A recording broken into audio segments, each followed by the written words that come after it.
Boa noite, amigos da internet que acompanham a gente pelo canal do NAI. Sejam bem-vindos todos para mais uma palestra da nossa casa. Boa noite a todos que estão aqui, sejam todos muito bem-vindos. Que bom ter vocês, que bom, povo animado com essa chuvinha, né? Que coisa boa, né? Muito bom. Como disse o convite da Camila lá na página, né? Apesar da chuvinha, a palestra vai ser bem aconchegante hoje, né? Vai ser bem gostosa. Então, sejam todos bem-vindos. Eu quero dar uns avisos primeiro, né, a respeito do NAI. A primeira coisa que eu gostaria de falar é que a gente está fazendo uma rifa de uma camiseta bordada, um bordado que algumas das trabalhadoras da casa aprenderam com a Elaine, que é a nossa mega colaboradora, aliás, que hoje está se despedindo de nós.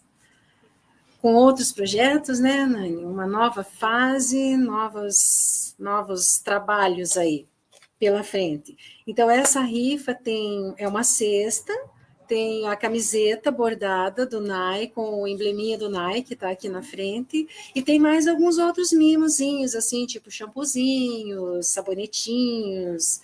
É R$5, são vários nomes. E quem quiser, depois é só conversar com a Camila ou qualquer um dos trabalhadores aqui da casa, tá? A cartelinha fica aqui conosco. É só perguntar. Então, a gente quer pedir, em primeiro lugar, para todos desligarem os celulares, tá? Não deixar só no silencioso, porque as ondas do celular atrapalham, interferem lá nos trabalhos que estão correndo na casa enquanto a gente está aqui na palestra, tá? Então, desligar completamente o celular, por favor. A gente também está com a nossa campanha permanente do leite longa-vida integral, que a gente repassa para o Asilo Nova Canaã e para a creche Pequena Belinha, em Almirante Tamandaré. Quem quiser fazer outros tipos de doações, as duas instituições precisam bastante de roupa masculina, produto de limpeza, de higiene pessoal. As crianças da creche precisam de brinquedinhos, materiais escolares, essas coisinhas assim, tipo lápis de cor, folha para desenhar, né? Pode ser usado em bom estado, os brinquedinhos, o material, sem problema nenhum, tá?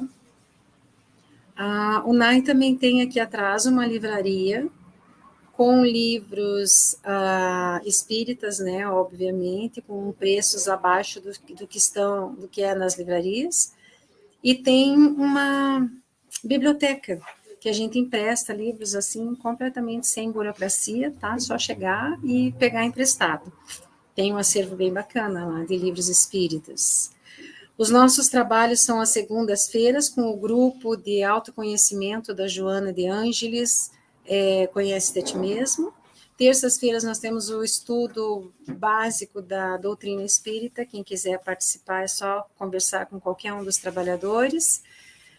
Quinta-feira nós temos palestra, passe e atendimento, digamos assim, da saúde espiritual, ali na frente, e atendimento fraterno. Então, a palestra começa às 8h, quem precisar de um desses dois tipos de atendimento é só chegar meia horinha antes para poder dar o nome ali na frente. Aos sábados, nós temos também palestras, passes, e a cada 15 dias, aos sábados, a gente também tem esse atendimento espiritual, só que ele é mais individualizado. Nesse sábado, a gente vai ter atendimento. A nossa palestra sábado vai ser com a Sueli Brito. O tema vai ser muitos os chamados, poucos os escolhidos. As palestras dela também são muito boas, né? E o nosso palestrante de hoje é muito especial também, o Telmo. Eu estava conversando com ele agora, já há mais de 20 anos que eu acompanho as palestras deles em várias casas espíritas, elas são bem envolventes, ele tem uma forma bem bacana de abordar o tema. E acho que hoje o tema é interessante para todo mundo, né? Porque que a gente acha que tudo é culpa de Deus. Hoje a gente vai entender, né? Um pouquinho. Então, eu quero pedir para a nossa irmã Elaine que venha fazer a nossa oração inicial, que ela tem um jeitinho bem especial de fazer a oração, com bastante amorosidade. Ela diz que não, mas é verdade, ela tem. E Telmo, seja bem-vindo, obrigada mesmo por você estar aqui conosco de novo, tá? Espero que seja uma parceria aí de muitos anos pela frente. Sim, obrigada. Boa noite a todos, os presentes, aos nossos amigos, né, que estão nos acompanhando pela internet também. Vocês vão me desculpar se eu falhar alguma coisa.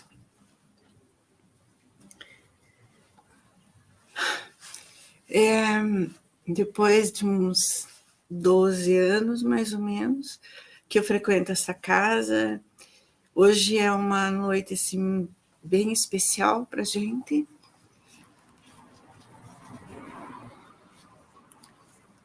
Porque vamos alçar outros voos, né? Em algum momento, acho que Deus deve ter colocado no nosso plano de que a gente tem que ir um pouquinho mais longe, e se Deus quiser, vamos encontrar amigos tão queridos quanto os que aqui nós estamos deixando. Então, eu convido a todos a fazer a oração de hoje comigo. Vamos apagar a nossa luz lá um pouquinho, Camila. Convido a todos, então, mentalizar a figura doce de nosso Mestre Jesus. Mentalizar o nosso anjo da guarda, aquele que está ao nosso lado nesse momento.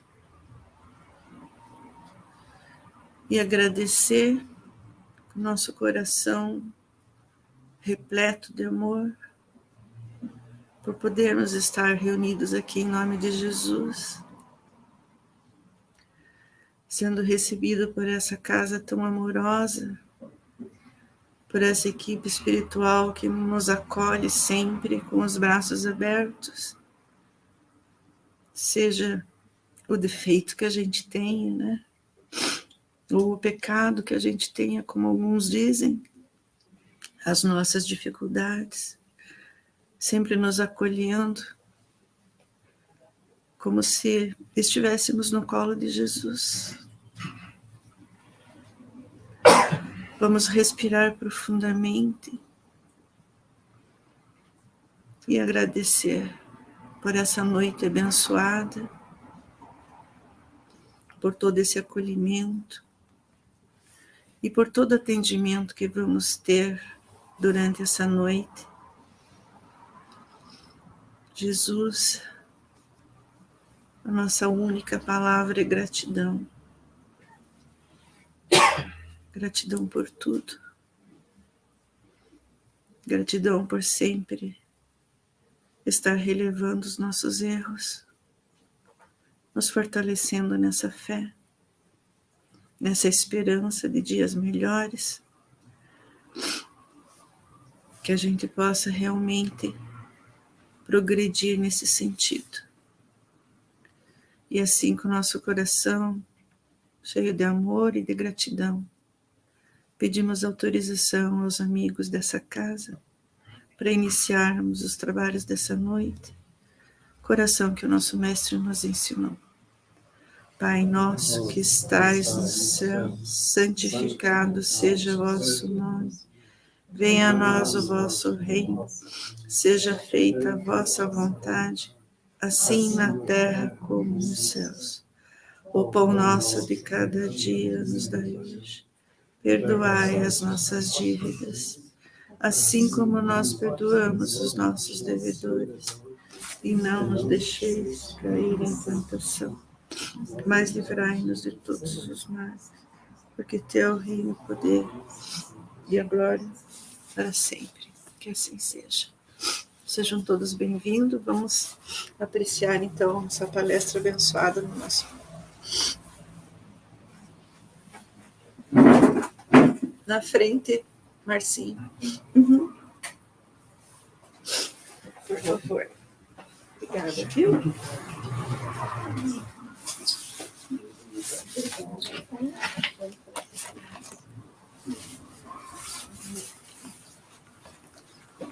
Boa noite a todos, os presentes aqui e os presentes internautas utilizando-se aí da tecnologia, né? Eu tenho falado em algumas palestras como é gostoso ver gente. Não é? Como é bom ver gente. A gente andou meio proibido disso, mas faz parte. É uma alegria estar aqui com vocês, refletindo um pouquinho, uma alegria estar na Casa Espírita, e seja presencial, seja pela internet, e nós espíritas tivemos um benefício com essa pandemia. Fomos obrigados a aprender a usar tecnologia. Né? Fomos obrigados, isso é importante. Eu mesmo, eu tinha um canal no YouTube, tinha uma palestra lá e ficou por lá. Com a pandemia, a gente não podia estar presente, eu comecei a colocar algumas reflexões para auxiliar as pessoas. Hoje já acho que tenho a 140 lá. Dá para a gente auxiliar até para auxiliar aqueles que não vêm à Casa Espírita. Tem alguns que têm receio de vir à Casa Espírita, porque anuncia-se por aí que o capeta está por aqui, que nós entendemos dele. Né? Então, por isso, as pessoas têm medo. Eu já estou aqui nas Casas Espíritas há alguns anos, quase 30. Né? E vou descobrindo aos poucos que esse cidadãozinho de rabo e tridente está em mim mesmo, pelas minhas más inclinações. E aquele branquinho de asa também está em mim, quando as minhas ações são apropriadas. Mas eu vou citar algumas frases para vocês que são históricas. Vocês não vão nem ter contato, saber que elas existiram em algum momento.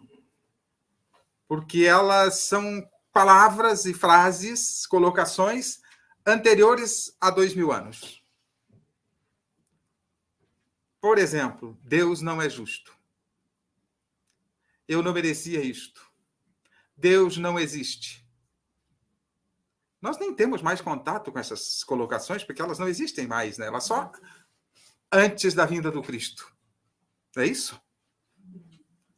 Lamentavelmente, ainda isto não é verdade. Lamentavelmente.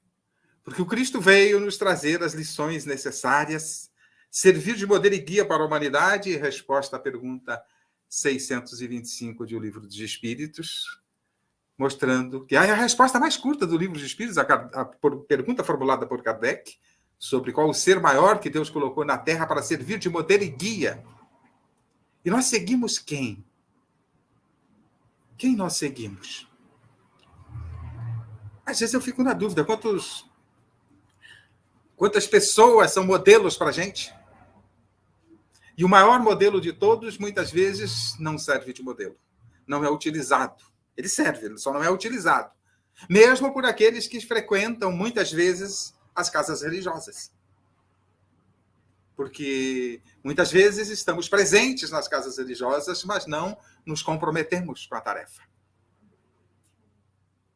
E me ocorreu agora de citar uma colocação de Haroldo Dutra Dias, não estava nem na minha pauta, em que ele diz que nas casas religiosas existem os envolvidos e os comprometidos. E ele faz uma diferença, o que seria envolvidos e comprometidos. Todos vocês conhecem uma farofa de ovo com bacon? Conhecem? Se alguém não conhece, a gente explica. Vai dar fome, mas explica. Pois é. Na farofa de ovo com bacon, a galinha está envolvida. O porco está comprometido. Uma boa colocação, uma boa metáfora de Haroldo, que eu gosto muito dessas metáforas, porque elas provocam a nossa reflexão. Quantos de nós nos comprometemos?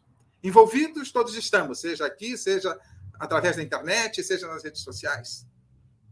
Mas comprometidos de seguir os ensinos de Jesus e parar com essas falas de colocar a culpa em Deus, a responsabilidade em Deus, nós não seguimos o Cristo.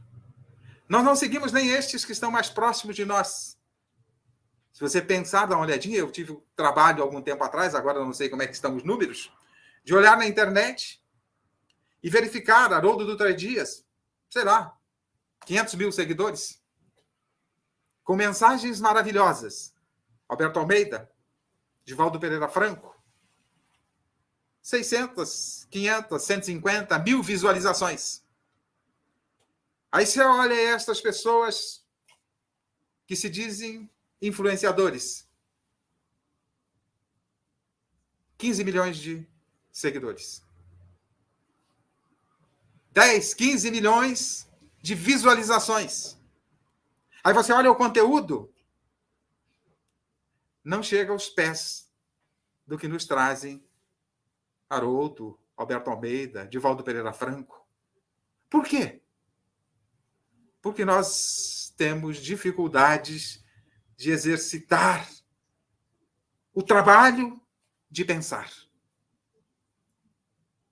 Porque para pensar e caminhar na direção de compreender o Criador e compreender as lições de Jesus, exige esforço. E como todo aprendizado, exige o esforço da prática. Não há aprendizado sem prática. Não há aprendizado sem prática. Eu até costumo dizer que a faculdade não serve de nada se depois dela não exercitarmos. Seguir Jesus dá trabalho. Pegar Jesus como guia e compreender dá trabalho. Compreender Jesus e por ele e pelo que a doutrina espírita nos traz, compreender Deus, tiramos a nossa bengala de desculpas. Deus não é justo, eu não merecia isso. Quando a gente não usa, não encontra um responsável por perto, nós encontramos esse responsável no Criador. Para refletir e usar o direito de pensar e fazer as transformações necessárias, é preciso que façamos um esforço. Então é mais fácil seguir a futilidade do que seguir a grandeza dos ensinamentos de Jesus. É mais fácil parar e arrumar um culpado pelas nossas mazelas do que responsabilizar alguém, do que olhar para nós e nos colocarmos na condição de únicos responsáveis. O próprio Cristo nos diz, a cada um segundo suas obras. Não colhemos nada que nós não tenhamos plantado. Não colheremos nada que outro tenha plantado. Não conquistaremos a perfeição pela conquista de outro. É como se eu chegasse aqui e dissesse para vocês, eu quero ser médico. Alguém poderia fazer medicina para mim? Muitas vezes o que nós queremos é isso. Então é mais confortável seguir a futilidade e arrumar desculpas para as nossas experiências, que nada mais são do que colheitas que estamos fazendo daquilo que plantamos ou necessidades de aprendizado, de alguma lição. Porque, infelizmente, ainda aprendemos pela experiência. Não buscamos aprender pela reflexão, que é mais sábio, como diz Confúcio, pela imitação, que é mais fácil, como diz o filósofo, ou então pela experiência, que é mais amargo. Então é mais confortável, aparentemente, a gente se escorar na futilidade, do que parar para pensar e fazer um esforço de pensar que nós podemos mudar o mundo, mudando o nosso mundo íntimo. Eu gosto muito de um poema chamado Mensagem Fraterna, de Alta de Souza, que está no livro Parnaso de Além Túmulo, de Chico Xavier. Vocês podem procurar lá. E já aproveita, já leio a obra toda, é a primeira obra de Chico Xavier. Tem material 56 ou 57 autores psicografados pelo Chico. Mas Alta de Souza, num dos seus poemas falando Mensagem Fraterna, na segunda estrofe, os 2 primeiros versos: volve ao teu templo interno abandonado, a mais alta de todas as capelas. Está nos dando direcionamento, mas também está nos dando um puxão de orelha. Toda vez que falo nessa frase, eu sinto uma dorzinha na orelha. Volve ao teu templo interno abandonado. Mas é mais confortável ficar buscando culpados. Por isso o título da nossa fala hoje é: será que Deus é culpado? E aí eu vou pegar um texto de uma moça chamada Anne Graham, filha do pastor Billy Graham, americano. Se não me engano, já desencarnou. Posso estar enganado, mas acho que sim. Não lembro. mas acho que já ouvi alguma notícia a respeito. Ela foi entrevistada por um repórter na TV americana, e ele perguntou para ela como é que Deus teria permitido algo horroroso assim acontecer no dia 11 de setembro. Como se só o 11 de setembro fosse um problema no mundo, né? Tem muito mais coisas acontecendo no mundo que nós poderíamos fazer a mesma pergunta. Por que Deus permitiu? Será que ele permitiu? Por que ele permitiu? E assim por diante. E ela deu uma resposta muito sábia. Eu creio que Deus ficou profundamente triste com o que aconteceu, tanto quanto nós. Claro, estamos colocando tristeza em Deus como que são os nossos sentimentos, né? Mas servem para a nossa compreensão, né? Por muitos anos temos dito a Deus, para Deus, não interferir nas nossas escolhas, sair do nosso governo, sair das nossas vidas. Sendo um cavalheiro como Deus é, eu creio que ele calmamente nos deixou. É uma interpretação para a gente provocar a reflexão. É claro que ele não nos abandonou e não vai nos abandonar nunca. Mas é uma reflexão mostrando o lado da nossa responsabilidade, nos chamando à responsabilidade. Tudo que ocorre no mundo é responsabilidade nossa. Por o quê? Pelas nossas escolhas. Nós plantamos, vamos colher. É da lei. A cada um segundo suas obras. Eu não sei, eu tenho procurado por aí e não encontrei ainda. Talvez por aqui, entre vocês, eu encontre. Vocês já plantaram videiras e colheram mangas? Não? Ninguém? Curioso. Pois é. A gente planta videiras, colhe uvas. Se quer colher mangas, tem que plantar mangueiras. É isso que Jesus nos diz quando nos fala a cada um segundo suas obras. Então, com essa fala, ela está nos convidando a refletir sobre nós. Não é Deus que fica triste. Ele não sabe, ele sabe das nossas mazelas. O próprio Cristo, sendo crucificado, pede pelos seus algozes. Porque ele não ficava triste, ele sabia da nossa inferioridade, da nossa infantilidade ainda. Mas será que 2000 anos das lições maravilhosas de Jesus, revividas há 160 e poucos anos pela doutrina dos Espíritos, não falam nada para nós? Para mudarmos este olhar e caminharmos na compreensão de que se queremos um futuro melhor, temos que olhar para o nosso templo interno e fazer as construções necessárias neste templo interno. Não é fora. Nos auxiliamos, compartilhamos, convivemos, exercitamos, principalmente no templo lar. Mas as ocorrências têm que se dar aqui dentro. Então, prosseguindo a nossa reflexão nessa direção, é preciso que compreendamos a vida com mais profundidade. Mas para compreender a vida com mais profundidade, é preciso compreender quem somos. Ou melhor, o que somos. Mas para compreender o que somos, precisamos compreender o Criador. Buscar entender a grandeza do Criador. E se ele faz coisas maravilhosas como uma planta e cuida dela. Outro dia antes de ontem, eu tive numa casa espírita, estava lá uma orquídea, a coisa mais linda. Se Deus cuida da natureza, de uma maneira geral, dessas belezas, de um pôr de sol, de um nascer de sol, cuida dessa máquina maravilhosa, que é o corpo físico, a máquina mais perfeita que utilizamos na Terra, que temos conhecimento, o que ele não faz pelos seus filhos? Ele cuida, cria, nós destruímos. São as plantações que vamos fazendo, são as consequências dos nossos atos.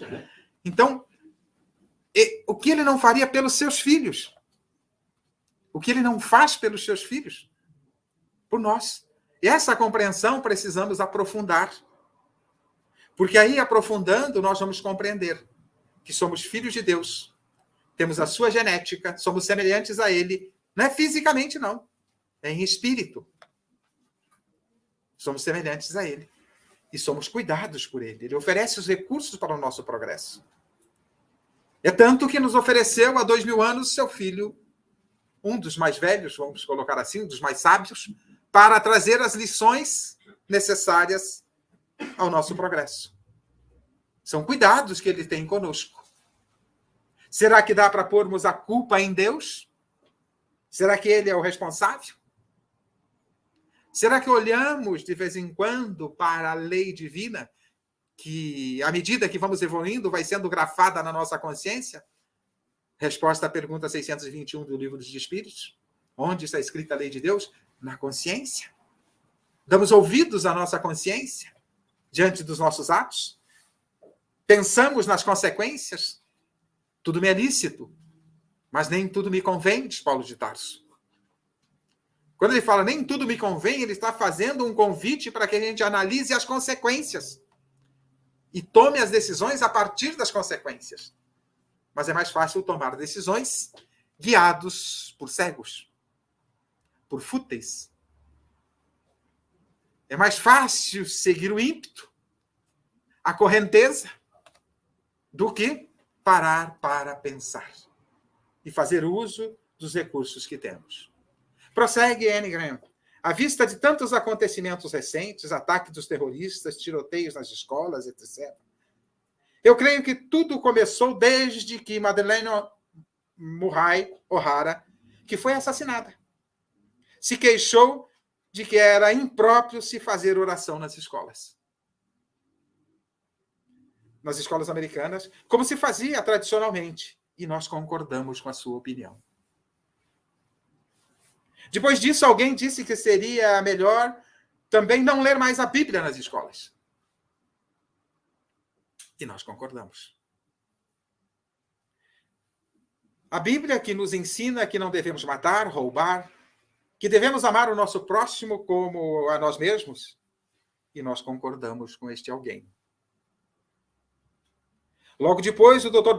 Benjamin Spock disse que não deveríamos bater os nossos filhos, aqui entendamos bater como disciplinar, quando eles não se comportassem bem, ou quando eles se comportassem mal, porque sua personalidade e informação ficaria distorcida. E poderíamos prejudicar a sua autoestima. O filho dele se suicidou. E nós dissemos, um perito nesse assunto deve saber o que está falando, e então concordamos com ele. Depois alguém disse que os professores e diretores das escolas não deveriam disciplinar os nossos filhos quando se comportassem mal. Então foi decidido que nenhum professor deveria disciplinar os alunos. A diferença entre disciplinar e tocar, ela faz essa ressalva. Alguém sugeriu que deveríamos deixar que as nossas filhas fizessem aborto, se elas assim o quisessem. E nós aceitamos sem, ao menos, questionar. Então foi dito que deveríamos dar aos nossos filhos tantas camisinhas quantos eles quisessem, para que eles pudessem se divertir à vontade. E nós dissemos, está bem. Então alguém sugeriu que imprimíssemos revistas com fotografia de mulheres nuas. E dissemos que isso é uma coisa sadia, é uma apreciação natural do corpo feminino. E nós dissemos, está bem. Isto é democracia. E eles têm o direito de ter a liberdade de se expressar e de fazer isso. Depois, uma outra pessoa levou isso um passo mais adiante e publicou fotos de crianças nuas. E foi mais além, colocando-as à disposição na internet. Agora nós estamos nos perguntando por que nossos filhos não têm consciência e por que não sabem distinguir o bem e o mal, o certo e o errado. Por que não lhes incomoda matar pessoas estranhas, seus próprios colegas de classe ou a si próprios? Provavelmente, se nós analisássemos seriamente, iremos facilmente compreender, nós colhemos o que semeamos. Uma menina escreveu um bilhetinho a Deus: Senhor, Por que não salvaste aquela criança na escola? E a resposta dele: querida criança, não me deixaram entrar na escola. Com esta colocação, o que ela está nos mostrando? Que nós queremos vida melhor, que nós queremos um mundo melhor, que nós queremos um mundo de paz, mas não nos conectamos efetivamente com quem pode nos oferecer a paz. O Senhor. E, por conseguinte, as lições mandadas por ele e por tantos emissários, mas especialmente as lições trazidas por Jesus. Então, se nos afastamos dele, fazemos as nossas escolhas equivocadas e depois responsabilizamos alguém por elas. Ou então responsabilizamos o Criador. Por isso a pergunta: será que Deus é culpado? Temos que pensar. Tantas lições temos disponíveis para mudarmos as nossas vidas. Tantas lições temos disponíveis para mudar o mundo em que vivemos. Até quero crer, ousadamente, opinião minha, de que grandes lições não virão mais. Por quê? Porque Deus já nos mandou 3 grandes revelações. Entre tantas revelações menores e intermediárias, tantos emissários, tantos Franciscos, né? Francisco de Assis, Francisco de Xavier, deve ter uma preferência por Francisco, né? Deve gostar mais de Francisco. Já nos mandou tantas lições, mas 3 grandes revelações. E eu olho essas 3 grandes revelações da seguinte forma. Claro que é uma maneira genérica de olhar, geral. Moisés nos trouxe o que não fazer. Éramos crianças espirituais, ainda infantis. O que fazemos com os nossos filhos quando estão ainda pequenos? O que a gente diz para eles? Não põe o dedo na tomada, não puxa a toalha da mesa, não morde seu irmão, não chuta o cachorro. Não é assim que a gente faz? Aí eles crescem um pouquinho, a gente começa a dizer a eles o que fazer. Quem educa, é claro. Que tem gente que deixa por lá, entrega um celular na mão e deixa o mundo correr. Quem educa diz, depois de um certo tamanho, né, de um certo crescimento, lave a sua louça, lave o seu prato. Para que ele não seja escravocrata. Está cheio de escravocratas por aí. Educação. Depois que ele cresce um pouquinho mais, ele diz, lave a louça da família inteira. Para quê? Para que ele aprenda a ser solidário, para que ele se sinta parte, para que ele se integre nas tarefas, para que não seja aquele cidadão que depois vai querer tudo na mão. E aí, quando não tem, o que ele faz? Ele utiliza o grito que utilizava em casa. O grito aqui também pode ser interpretado, pode ser utilizado sinônimo de berro? Pode? Ele berra. Ele berra no supermercado. Ele berra em casa, quando não consegue o que quer, e acaba conseguindo. Quem educa faz o quê? No grito, não ganha.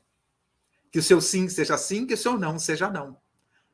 Como assisti uma palestra de Sandra Della Polla certa feita, ela disse que quando ia ao mercado, o filho dela, ele começava a chorar alguma coisa que ela dizia não, ela dizia, eu vou continuar minhas compras, depois eu te localizo aí nesse vale de lágrimas. E ia embora, fazer compras. Ele descobriu que não resolvia gritar, que não resolvia berrar. Mas quando ele aprende que vale a pena berrar, ele vai berrar depois com a sociedade. E aí tem uma outra comparaçãozinha, né? Berro também significa isso. Ele vai assaltar, vai roubar, porque não tem a vontade dele, o desejo dele atendido. Então, quando ele começa a crescer, a gente manda ele lavar os filhos, lavarem a louça da família de vez em quando. Ajudar a limpar a casa, ajudar a fazer alguma coisa, ajudar a lavar o carro.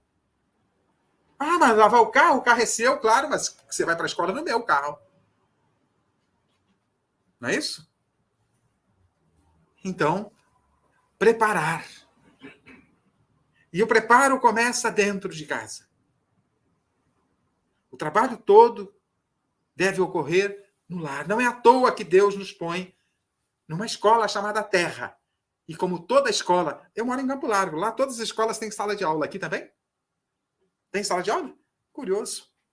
Pois é, Deus também não faz diferente. Nos coloca na sala de aula chamada lar. Lá estão os desafios. Lá estão as principais lições. E o que nós estamos fazendo nesse ambiente? O que nós estamos construindo? Às vezes as pessoas dizem, temos que deixar um mundo melhor aos nossos filhos. Não, temos que deixar filhos melhores para o mundo. Porque o mundo só será melhor quando nós formos melhores. E este melhor ocorre dentro de casa. Lembrando do livro Jesus no Lar, de Neio Lúcio, psicografia de Chico Xavier, no primeiro item, Jesus na casa de Simão Pedro, conversando, ele relata algumas conversas do Cristo, várias, acho que são 30 itens lá nesse livro.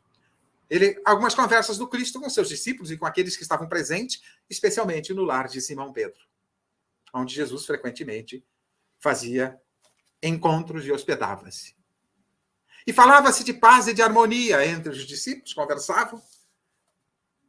Aí Jesus toma a palavra e diz: se não consegues a harmonia sob o telhado que vos abriga, se não consegues a paz entre quatro paredes. Que telhado e quatro paredes ele está falando? Do lar. Se não consegues a harmonia sob o telhado que vos abriga, se não consegues a paz entre quatro paredes, como esperareis a harmonia entre as nações? Qualquer filósofo que tivesse dito isso seria um gênio. E realmente foi o maior gênio quem disse aos seus discípulos. Porque se não construímos estes valores dentro do ambiente familiar, vamos ficar reclamando do mundo que não está bom, que Deus é responsável por ele, pelo caos em que vivemos, pelas atrocidades que presenciamos. A culpa é de Deus. A responsabilidade de Deus. Deus não é justo. A gente não merece isso. Mas se ele é perfeito, não pode ser injusto. Pode? Não pode ser mau. Não pode ter filhos privilegiados. Não pode ser sectarista. Sendo ele perfeito. E é dessa forma que Kardec trata o olhar que devemos ter para com Deus. Duas formas. A primeira delas está na pergunta número 4 do Livro dos Espíritos.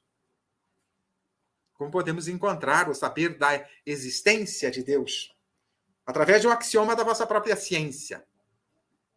Diz esse axioma: a todo efeito, há uma causa que lhe deu origem. Se o efeito é inteligente, a causa obrigatoriamente tem que ser inteligente. Dito de determinada maneira, isso aqui não brotou aqui. Alguma inteligência produziu. Se olhar para este móvel aqui, você não vai imaginar que foi um médico que fez. Imagina? Só se o médico, além de médico, for marceneiro também. Né? Você olha para o móvel, foi o marceneiro que fez. E se o móvel é bem feito, o marceneiro é bom. O que ele está querendo dizer com isso? Em outras palavras, pela obra se conhece o autor. Então precisamos compreender o Criador. Já que não é dado ao homem conhecer a sua natureza íntima, resposta à pergunta número 10 do Livro dos Espíritos. Mas é dado compreendê-lo observando a obra. Pela obra se conhece o autor. Esta é uma forma de pensarmos em Deus na sua grandeza.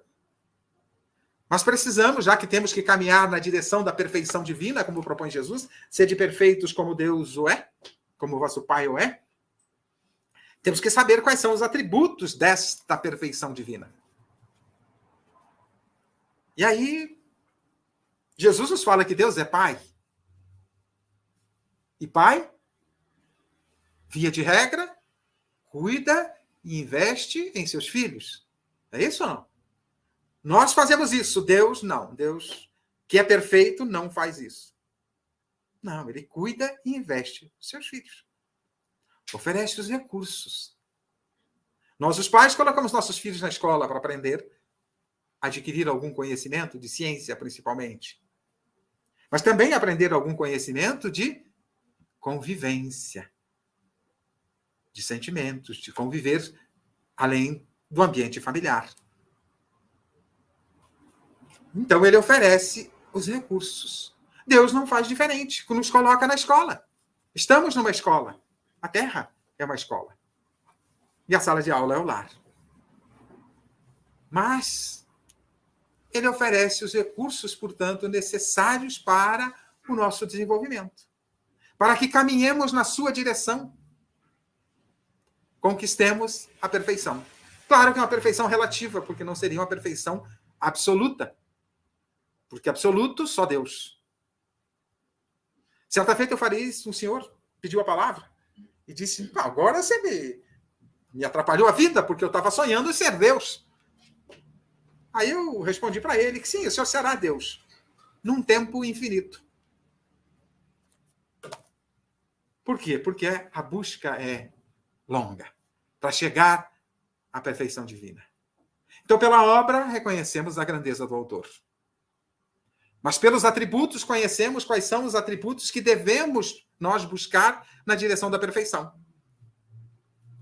E aí, Kardec, entre Jesus nos falando que Deus é Pai, já nos dá uma dica.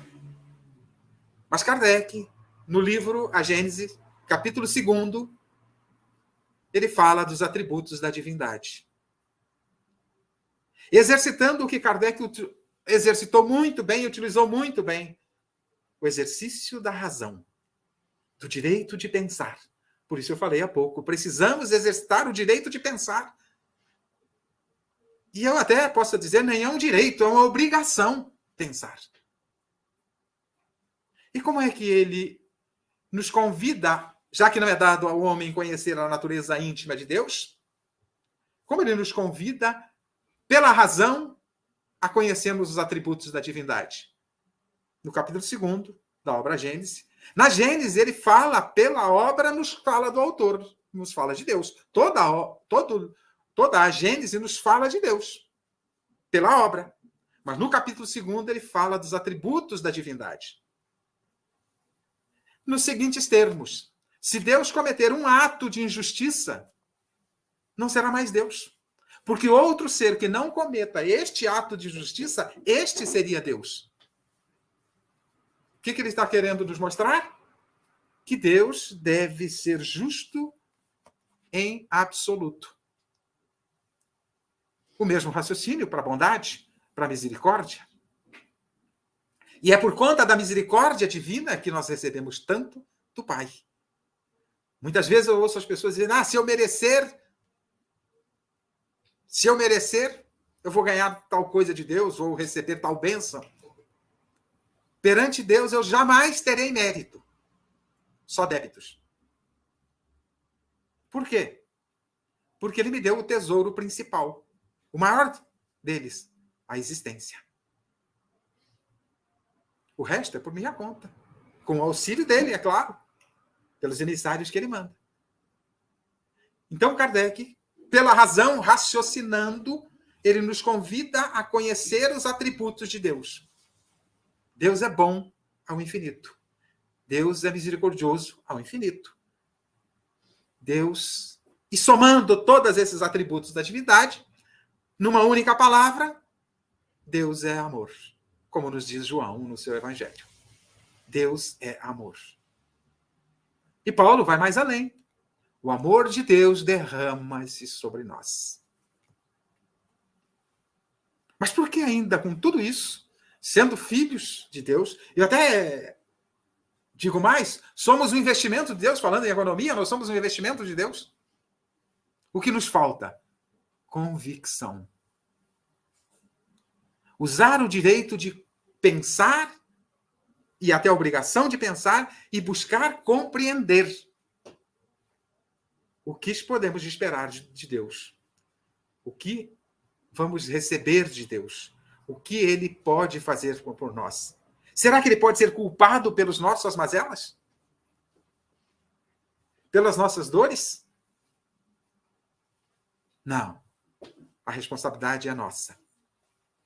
Então, Kardec, pela lógica, pela razão, pelo raciocínio, está nos mostrando qual é a perfeição que devemos caminhar?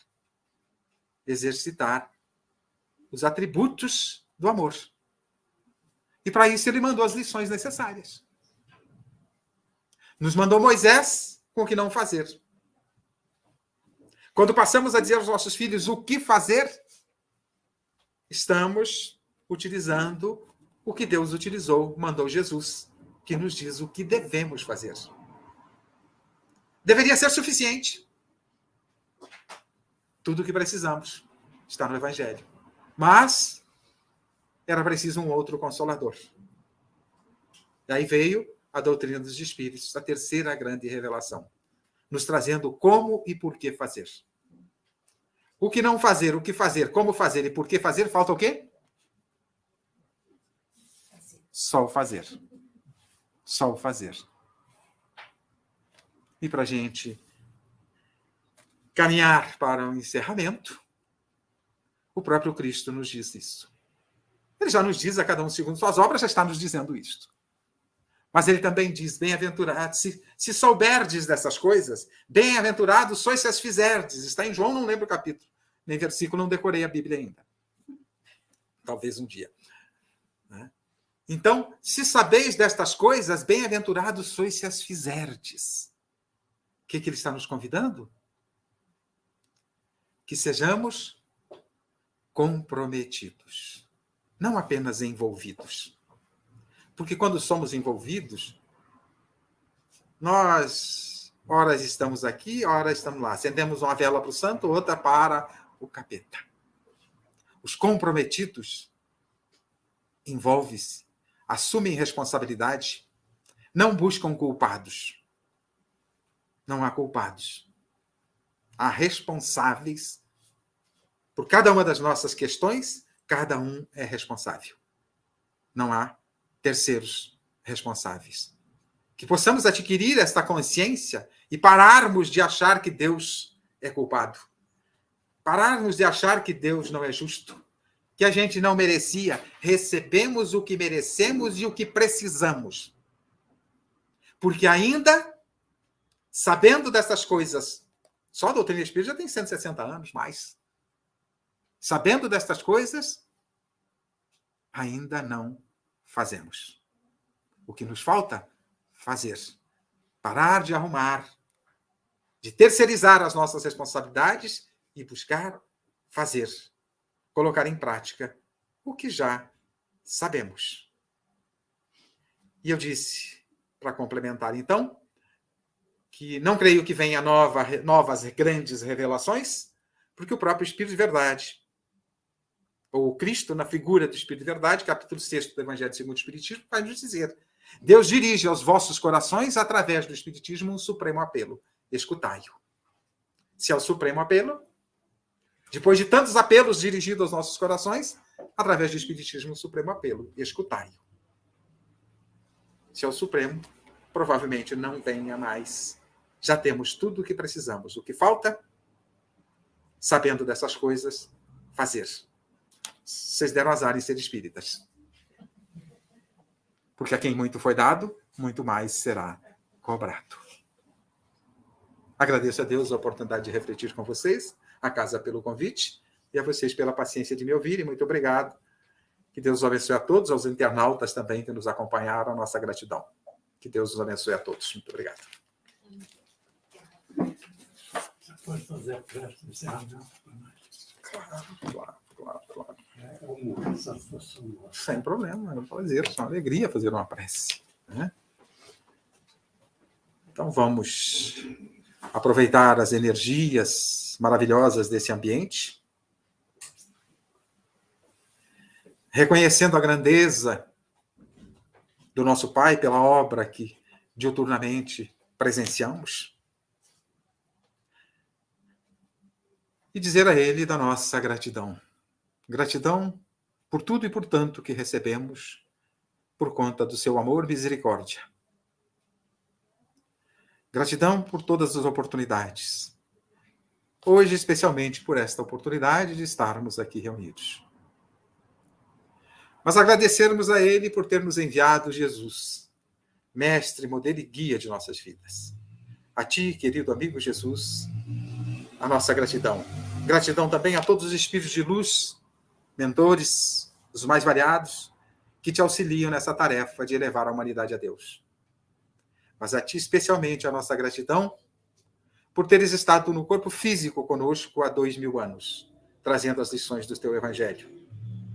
Evangelho este que, à medida que colocamos em nossas vidas, nosso caminho fica mais iluminado, nosso fardo fica mais leve e o jugo mais suave. Obrigado, querido amigo. Aproveitamos para rogar-te as bênçãos, que elas continuem as tuas bênçãos a todos nós, aos nossos familiares, aos nossos lares, as tuas bênçãos às casas religiosas, especialmente a esta casa que nos acolhe periodicamente, para o aprendizado, para o refazimento, que todos os seus trabalhadores e frequentadores possam estar sempre inspirados por ti e conscientes de que a tarefa é tua, não é nossa. Somos meros aprendizes. Mas também rogamos por nossos irmãos que padecem neste mundo. E muitos padecem mais ainda por não vos conhecer e não conhecer ao Pai. Por certo, a estes as dores se tornam mais intensas. Que a estes e a todos possa chegar com a tua inspiração, com a tua paz e principalmente com a tua orientação. E certos, querido amigo, de que atende às nossas rogativas, te agradecemos mais uma vez e rogamos que permaneça conosco hoje e sempre. Que assim seja.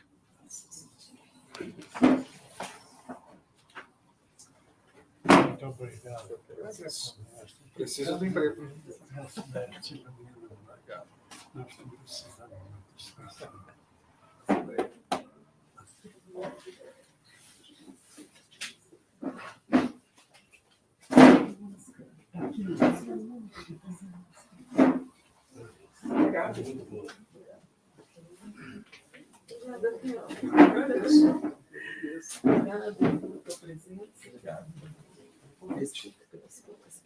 Nada, né? Não ganhamos por número. Muito obrigada. Nossa, é impressionante como eu sou suspeita. Essa uma das primeiras palestras que eu assisti TV com o São Paulo. Quer tomar um passe? Não, já recebo aqui, obrigado. Todo dia da casa espírita, quase. Se eu for toda vez na sala de paz, os espíritos me expulsam de lá. A gente já recebe aqui. Já. É verdade. Mas como é bom, nossa, gente. Nossa, eu conheço a conversa hoje.